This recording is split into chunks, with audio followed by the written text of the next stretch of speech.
Dwi'n dod o Gaerdydd yn reiddiol o Lanisien. Yn reiddiol, rydw i'n dod o Gasnewydd. Dwi'n dod o Ferthyr Tydfil.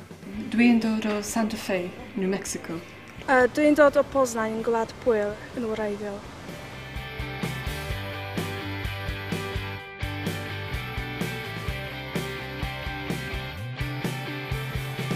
Fy llynedd penderfynais i symud yn ôl i Gymru o'r America a dysgu Cymraeg eto. Fi wedi bod yn dysgu Cymraeg ers 6 blynedd. Dwi wedi bod yn dysgu Gymraeg ers 8 mlynedd.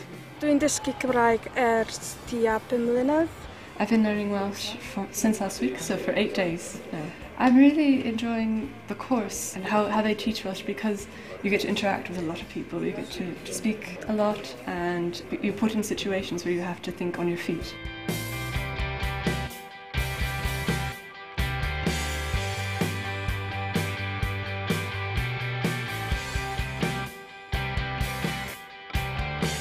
I'm Sarah and I'm learning Welsh because I need it to help with my research. Cael un a dwi a dwi'n dysgu Cymraeg achos mae'r iaith yn diddorol iawn.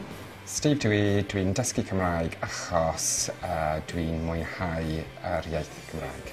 Ydw i a dwi'n dysgu Cymraeg achos dwi'n eisiau dysgu rhywbeth newydd. John ydw i, rydw i'n dysgu Cymraeg achos mae Cymraeg yn bwysig i Gymru.